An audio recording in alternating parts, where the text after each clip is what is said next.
You don't believe in no fate. Every day digging the grave. Step in the pit with the snakes. City of dreams, city of...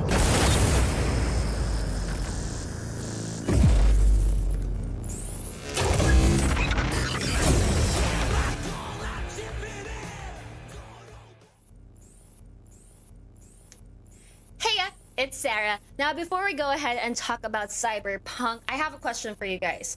Who here was able to pre-order the PS5 or the RTX 3080? Anyone?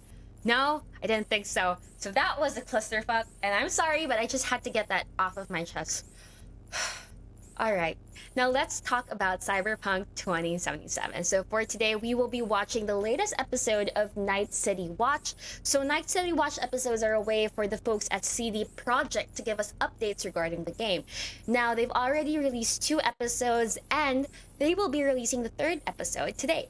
So that's what we're gonna get into. So for those of you guys who aren't up to speed, if you guys haven't watched the first 2 episodes, don't worry. We'll do a recap of those 2, and then we'll dive right into the 3rd episode. Okay, so let's get to it. We know that the Night City consists of 6 districts, but there's also going to be a 7th district surrounding the 6 districts called the Badlands. Now, the Badlands are inhabited by these people called the Nomads, which is actually one of the 3 classes that you guys can play with. We have the Corpo, the Street Kid, and the Nomads. So obviously, if you pick the Nomads, you could probably start exploring the Badlands already. But I wonder if you pick the other 2 classes, if you'll be able to explore the Badlands early on in the game.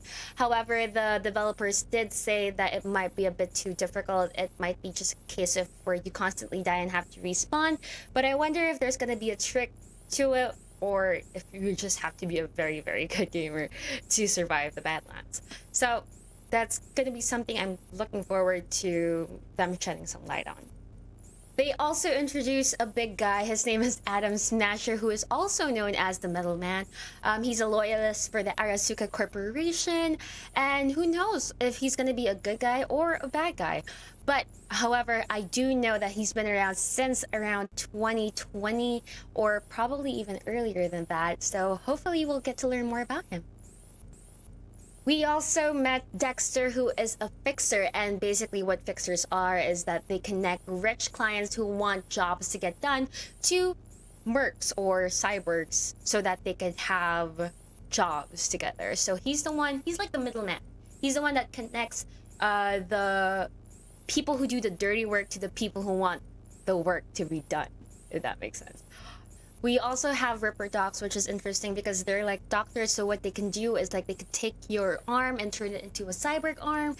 And well, I saw that sometimes you can develop relationships with certain Ripperdocs who are essential to whatever quest or storyline that you're taking on. So that's going to be interesting.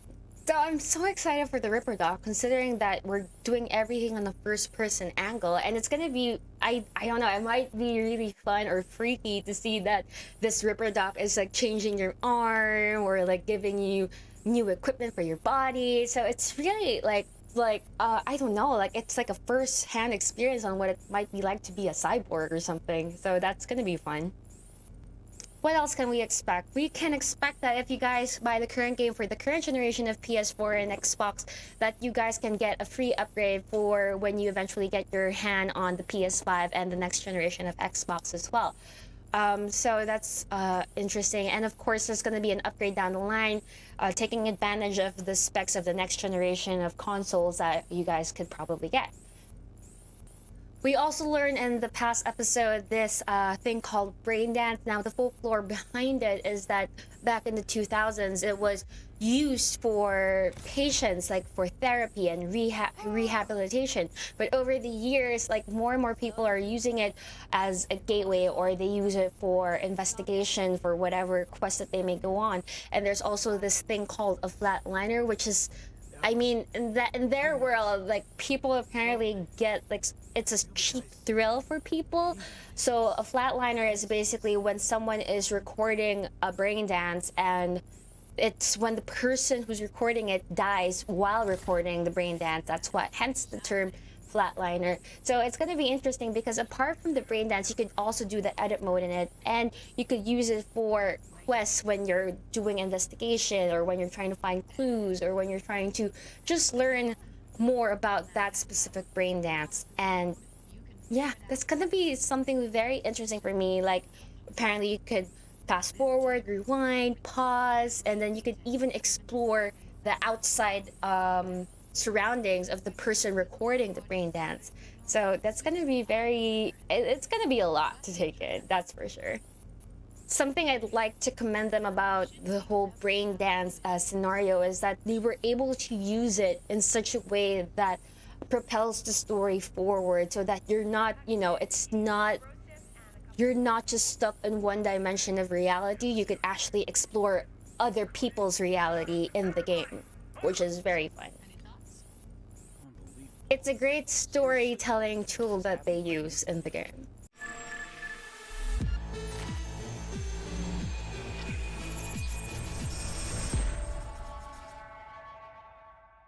So at the start of the game, you could pick 3 subclasses to play or start as. We have the Street Kid, the Nomad, and the Corpo. So the Corpo character, it's basically you playing for the bad guys. You've managed to work your way up the corporate ladder, and because of that, you have some certain skills that allow you to read between the lines or understand the corporate world so much more. We have the Street Kid, which basically shows that you grew up on the streets. You kind of know how to deal with the black market, how to deal with the corpo or do work for them. And then we have the Nomads, which, as I mentioned earlier in the video, are the people who live in the Badlands. So these are the outsiders, and as a nomad, your story propels forward with you trying to learn more about your family. So actually, this is interesting because in the Nomad category, you actually leave your life in the Badlands to head into the city to learn more about your identity. So for the corporate, it's an interesting category for me because I've always just liked playing for the bad guy, and what makes it fun is that you'd actually be able to read the nuances of the people in the corporate category. So sometimes you'll be able to do or commit an outcome which they actually would have wanted, whereas you wouldn't be able to pick that up if you were playing a different category. And you just have a certain skill set that allows you to interact with the people from the corporation a lot better. So that's going to be fun, and I think that's going to be very interesting, especially since you're going to be playing a merc, but then you managed to work your way up the corporate ladder. They were supposed to be ready yesterday. The world's going to tear us apart when the word gets around. The world's never going to find out. If I go down, you're going down with me. No! I'm not fucking joking! This isn't a request, V. But no way you're fucked, right? You're the one who fixes other people's shit. If you work in Arasaka counter intel, you're always fucked. Today, they got you to zero somebody. Tomorrow, they'll get somebody else to zero you. What's the rules, Jack? Want to be top? Gotta have some skin in the game. Yeah, but you're not on top. Saburo Arasaka is. And you're the pendeja who keeps him there. Work for yourself, live for yourself. That's the only way. So the Street Kid is interesting for me because you actually have bonds which you develop with the people in your hood or in your neighborhood. You do work for fixers and you actually work for the corporate people, but you manage to do or complete these jobs with the help of your entourage, which you met or grew up with on the streets. So basically, if you're a street kid, you were born in the streets, you grew up in the streets, and you die in the streets. Well, who do we have here? Grew up in Haywood. Whole street was my family. Neighbors helped each other out. Thought nothing of it. I'm pleased to see you have not forgotten your roots. Born here, live here, die here. Childhood memories. Hopping buildings, running away from badges. Iron tasted blood from a split lip. motherfucker. Got everybody fighting for a slice of the street. Get the fuck out of Vista. If you keep getting jumped, you find some stronger choopers. Do you want to spend the rest of your days blasting scabs? Or become a legend overnight? We have arrived. The Major. Ready to get your cherry bobbed? Yeah, come on.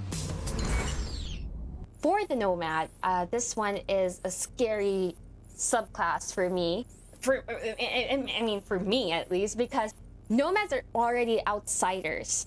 They're already considered as outsiders, and for you, if you play the Nomad, you actually leave your Nomad family to head into the city. So it's like you're an outsider among outsiders. So that's going to be something that I feel like only the people who love a challenge will be able to take on. However, for me, it is also sort of interesting because I read or I saw that you would develop skills which you wouldn't really have as a street kid or as part of the corporate, like learning how bandits were able to hijack a cargo and stuff because you're a nomad. So that's going to be very interesting for me. Racing my bobber for the first time through the hills. Oh, and first kiss in the middle of a synth cornfield. We Nomads choose who to make our family. That choice forges strong bonds and a higher duty that stands solid as an old oak. My family's in pieces. That's why I'm headed for Night City. Makes you an outcast among outcasts. Miss this, you know? Camaraderie. I know. I saw it in your heart the first time we met. Know what I always liked about Nomads? Your taste, no, hunger for freedom. Not easy to come by in Night City. Corp's got their grubby claws and everything. Now, for the life path, we don't know if there'll be branching storylines or same endings, but we do know that you'll have different options depending on which category or class that you pick at the start of the game. Depending on whatever class that you take, some certain choices will only be available, like for example, for the corporate class or for the street kid class or for the nomad class. So it's gonna be interesting if ever the branching storylines will interject with one another, or whatever outcome you could possibly get with this one job compared to the other. So that's gonna be, they really went all out when it comes to creating an experience for you as a player, and it seems like whatever choice you make will be different each time. So it really has that replayability factor, which I feel like is fun for a game like this. Okay, now for the weapons. So, what are the type of weapons that we have in Cyberpunk? We have smart, power, tech, melee, and cyberware. Okay, so my favorite category would have to be the power weapons. The name speaks for itself. These are weapons which we're basically used to already. They have bullets which ricochet off the wall. So we actually have some clips right now which we can show you. So, oh my goodness. There are also smart weapons that seem to use guidance technology similar to guided missiles. I think there was one that was a shotgun that seemed to be able to lock on up to a multiple or handful of enemies at the same time. So now imagine going into a room full of enemies and being able to hit all of them with one trigger. Some pretty cool stuff if you ask me. Tech weapons are super cool. These weapons use electromagnetic technology, and I believe that it actually allows you to shoot through walls. I'm really digging the sounds of the tech weapons. They did a great job of coming out with sounds that sound futuristic while sounding powerful and still packs a punch. Wow, guys, so check this out. I love the details of the electricity flowing through the guns. So cool. Also, guys, check out the footage on the melee weapons. Oh my goodness, it's like Fruit Ninja, but with people. And of course, don't forget the cyberware weapons, which are essentially you using your own body and limbs as weapons. So, what the fuck? I'm so excited for this. It's gonna be amazing.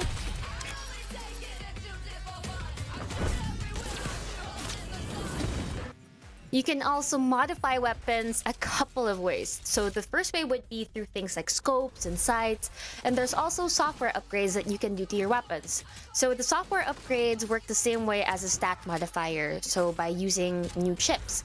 I imagine they might make guns more powerful or affect stats on range or reload or something like that.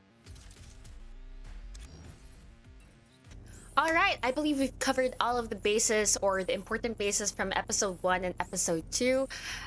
With that said, let me know in the comments down below which class you guys are going to start off with.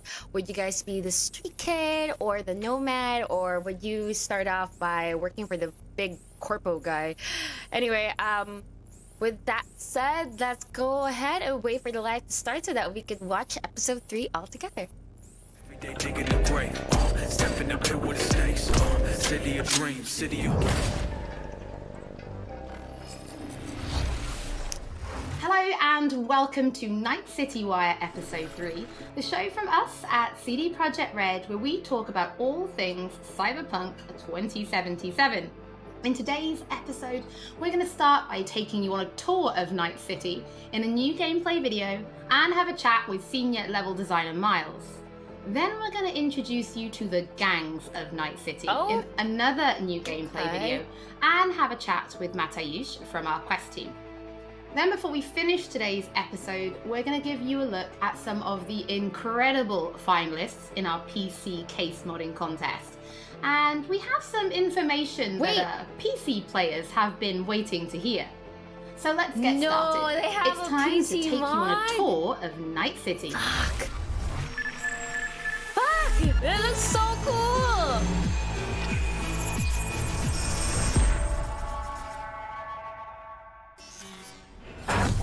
Oh my god, Juanita here. Today's news is Nova Max. Hi there. Oh my god! Night City. It's not so bad here. How we feeling today? Cause I feel amazing. The food. The Thai on 7th and Haywood. The pierogies down by the docks. Oh, Our home, yum. our pride. And as always, your business is my business. And this is your World News Update.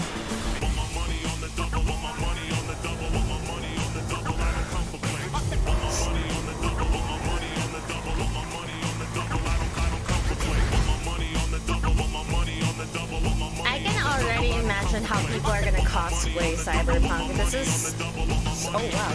Oh wow, what the heck? Endless possibilities. I think they were, Endless lies. yeah, doing We some are illegal fucked, substance. America. And I don't know how we're gonna fix it. The homeless population in Night City has risen by 300%. Crime in Night City is now double the rate than in the new United States.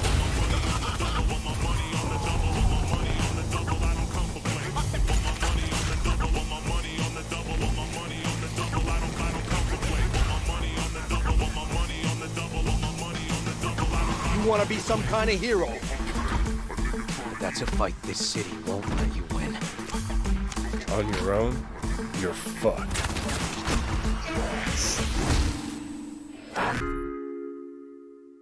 Well, on that note, that's it for today's Info Flash. Sleep tight, Night City. The grass ain't greener anywhere else. Night City. What does it mean to you? How well do you know its history? Who was Richard Knight? How many stations are in the NCART system? Which city district boasts the best burrito in town? The answers to these questions and more can be found at the address at the bottom of your screen. Check it out and fall in love with Night City Oh, I all wonder over. if that website is real. She pulls my trigger, got me up alright. It's a danger play here in Night City. That's so cool.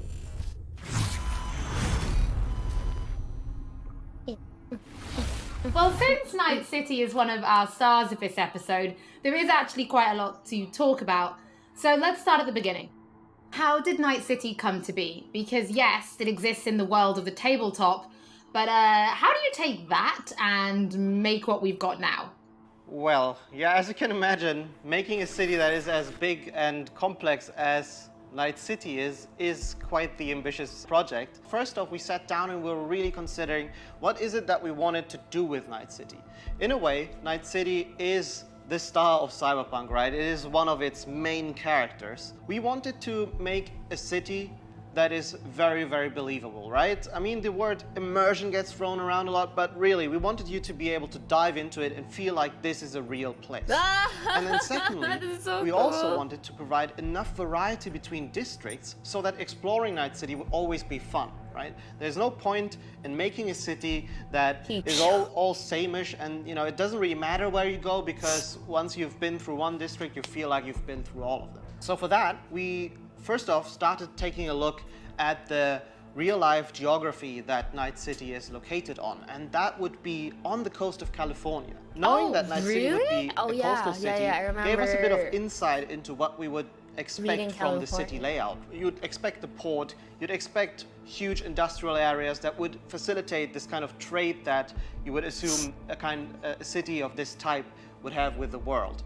And then we went through and actually divided the city into several districts, 6 of them, and some of them are based on the original lore. We decided to give their own characteristics in terms of architecture, their demographics, the kind of people that would live there, and also the function within the city. Each of these districts, in turn, we divided into further sub-districts, which we further characterized using the more grand theme of the larger district. This process, I think, has resulted in a city that feels quite alive, has a lot of character, where each district feels like its own distinct zone without feeling separated from the larger picture. Wow. And that results in something that allows the player to easily navigate even the complex concrete jungles of Night City simply by looking around and always having a rough idea where you actually are. But Night City is clearly so different from anything we've ever created with The Witcher. Can you give us some idea about, or some insight into just how big and how densely packed Night City really is? Yes, so I'm not exaggerating when I'm saying that Night City is easily the most complex thing that I or the others have worked on. The city is super organic, right? It's not like a chessboard layout, but the layout of the city is crazy, and you can tell that it grew in phases, right? Where buildings have been built on top of each other, and I guess the mega buildings that we have showcased are a great example of this. You'll actually see that they are located on some kind of pillar, and then expand outside and then up high into the sky. And underneath it, you'll have space for other buildings. This yields a lot of interesting experiences when it comes to exploration. And that's the one thing I'm most excited about for players to experience. We've been saying that our exploration is super vertical, right? But what this really means is that it changes the way you explore the city. Compared to our previous games, you won't be able to easily set out on a target in the distance, right? You won't be able to say, oh, there's a castle on a hill over there, I'll try to get there, and then you'll be lost on the way. But here it's much more intimate, much more moment to moment. You might be roaming the cities and get a call by your fixer who informs you about a job nearby that you might be able to do, right? Or you find an alleyway and you walk down one of the many alleyways that the city has to offer, and it's always a surprise. You don't know if you might stumble upon some gangers hanging out that are up to no good. Sometimes, and these are the moments that I often get surprised with, you'd even stumble upon the odd elevator that is meant to connect parts of the, different layers of the city. And it's quite astonishing sometimes to see where you come out when you enter one of these and, find that, oh, this is actually how it connects to the world. That's crazy. And now I'm here, and now I know there's a shortcut that I can take.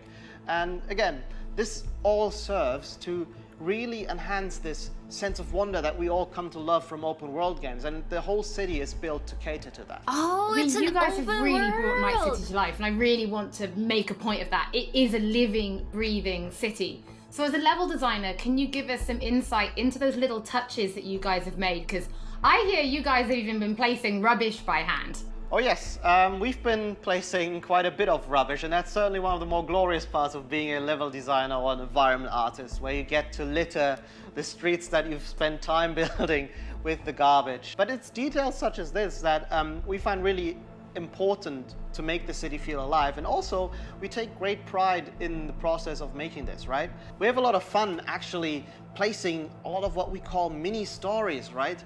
These are little encounters that you can find when you simply walk along the streets. Of course, we have huge quests, right? Side quests, we have lots of side activities that you can do, but it always is nice to just kind of stop down for a minute and take a look at your surroundings that we have so lovingly created, and try to see if there maybe isn't something that you can be a little detective for. Now, one other thing that I think is really, really cool is also the fact that we have actually named every single street in the city. So not only will NPCs be able to communicate their locations or the locations they want you to visit by sort of referring to the street names, but also you will be able to talk to your friends about it in that way, right? Have you been to Poplar Street in Japantown, for example?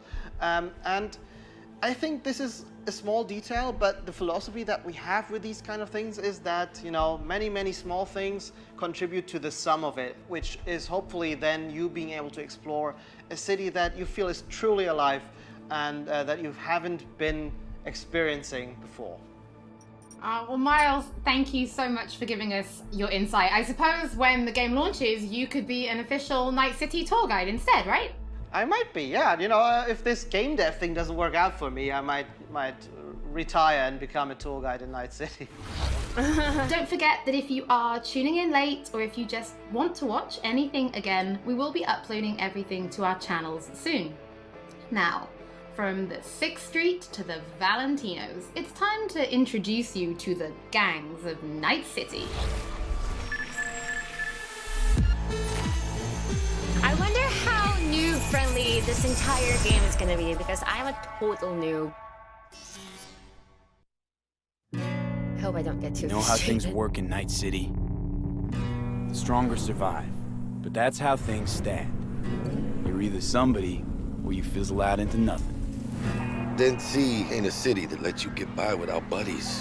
Be very careful, my friend. We are all so far from home. Which gang's the city's biggest and baddest, according to the NCPD? Scavs hold the body count title. Or Maelstrom, depending on the season. One time, a Maelstrom ganger killed a young kid right in front of my eyes for shits and giggles. Chrome-sucking psychos. And who the fuck are you to say what can and can't be? I'm gonna introduce you to our meat grinder. Steve. About time we had some fun! Think Maelstrom never forgets? Never! I hate these Borg fuckers. Just a gang like any other, right? I'll take the Valentinos. They follow God and the Santa Madre. Honor means something to them. How'd you meet Jackie? We started out together. In the Valentinos? No, in the fucking Bible book club. I gotta give style points to the Valentinos. They have a punishment for every occasion. Gangster life, puto! Quick shout out to everyone in Haywood and Santo Domingo. Lately, the Valentinos and 6th Street have had a bigger bone to pick. 6th Street. Why'd they want to wipe you? I can't fucking stand Tinos. I've dealt with 6th Street before. We do the run, they'll transfer the cred. Come on, let's go before 6th Street shows up. Shot! Any more Second Amendment fans in the house, huh? Hate those bastards. Wow. Vomit lofty patriotic bullshit all day. Time to bring on the future. Any idea how many Voodoo attacks boys. from behind the black wall we neutralized? If the Voodoo Boys breach the black wall, we'll all be fucked. Voodoo boys. Urban myth, I thought. Just net runners spooking each other. No such gang. You know, I heard a few things about you. The Voodoo Boys. Best runners in town. You do not steal from the Voodoo Boys. I see you, always. For them, Pacifica's just Haiti 2.0. Their own island, cut off from the rest of the city. This is our turf, our home. Until last week, the animals crawled in.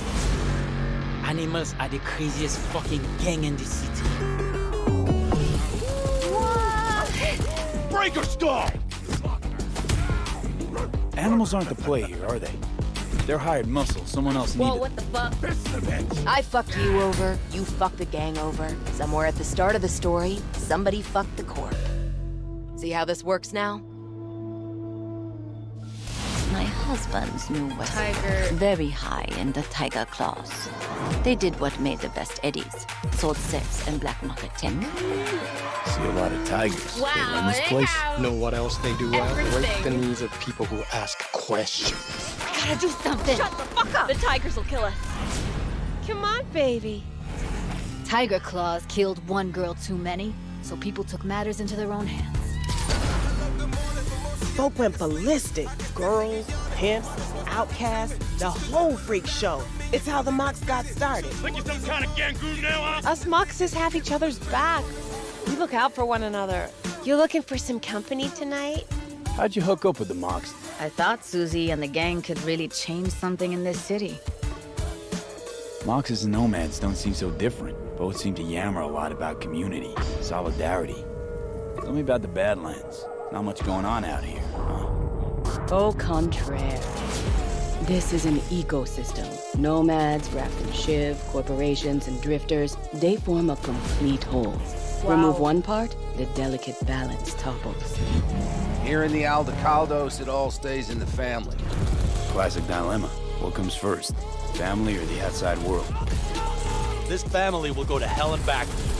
Everyone in this city lives in their own bubble, and either you fly high or sink into quicksand.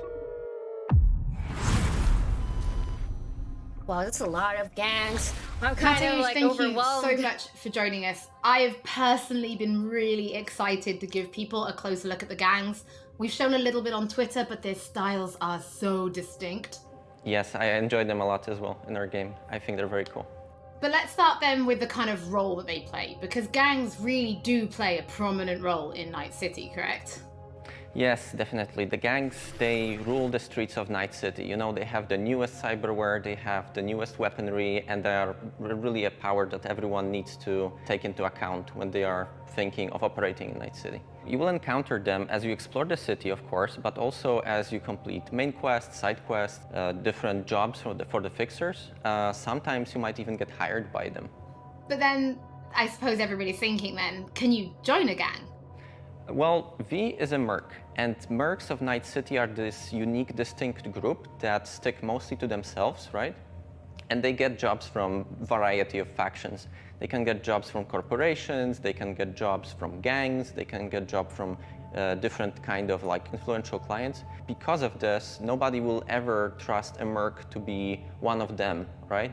And the gangs are no exception here. They are looking only for like people that they know will be loyal to them, right? And that they will fight for their cause all of the time, not just some of the times when it's profitable to them. So because of this, V will mostly stick to the afterlife. And the afterlife are this group of mercs, this legendary group of mercenaries in Night City. They get the best jobs, they get the most money, the best clients, and so on. So if you want to become a legend in Night City, you are going to the afterlife.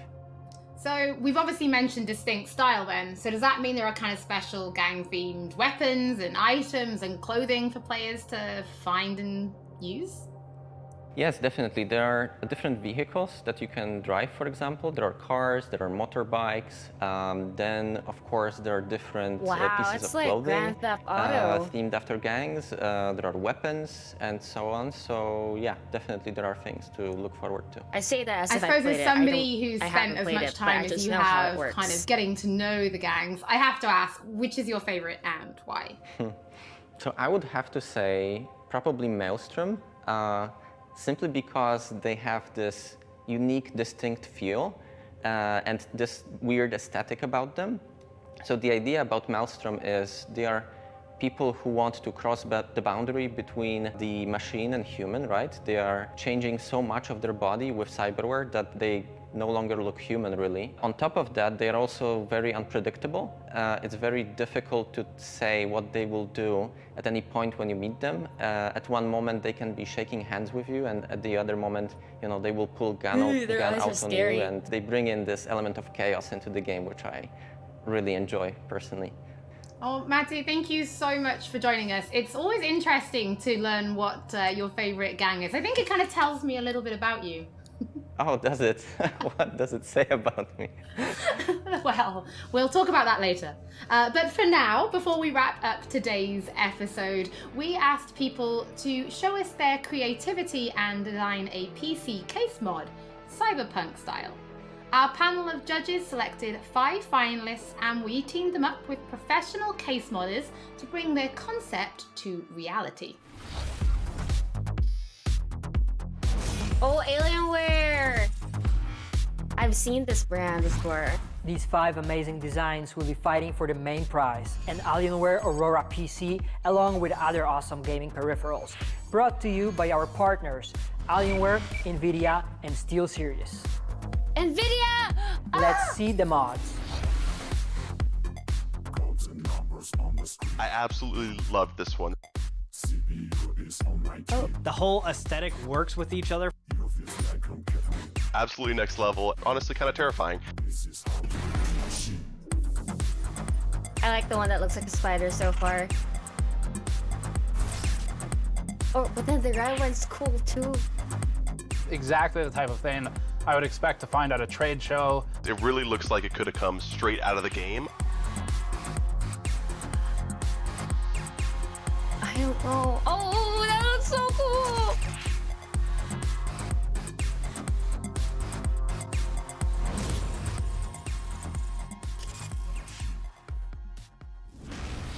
To watch the full PC case modding video and to get more information about when the winning design will be available on charity auction, stay tuned to our social media channels. Looking at those PC case mods, it reminds me that we do have one more thing to reveal. If you're going to be playing Cyberpunk 2077 on PC when it launches this November, we do have some specs to share that I think some of you have been waiting for. The minimum system requirements for Cyberpunk are a Windows 7 or 10 PC, an Intel Core i5 3570K or AMD FX 8310, 8 gigs of RAM, and an NVIDIA GeForce GTX 780 or an AMD Radeon RX 470. In the storage department, the game will take up roughly 70 gigs of space. Oh my Although it will god, I run feel off like a I'm growing. HDD, I kind of we do understand recommend half an the things SSD. she's saying. As for the recommended specs, you're in the green if you're rocking Windows 10, System an Intel Core requirements. i7 4790 or AMD Ryzen 3 3200G, 12 gigs of RAM, and an NVIDIA GeForce GTX 1060 or AMD Radeon R9 Fury. Thank you so much for joining us for episode 3 of Night City Wire. You're welcome. Don't forget that if you've missed anything She's or so if you cute. just want to watch again, we will be uploading everything to our channels shortly, and we will be back soon with episode 4. Ooh, the gangs are so interesting, and thank God I don't have to choose. Because starting class is already stressful enough. Whew! Okay, guys, a lot to unpack there. Okay, first of all, let's talk about the PC competition. I didn't even know that they were having that, but that was so cool. Like, everyone in this community, and by community I mean the gaming community, is so creative. Like, I'm always so amazed with everything that I learn being part of this community, even as a noob. Like, you guys are so cool and awesome.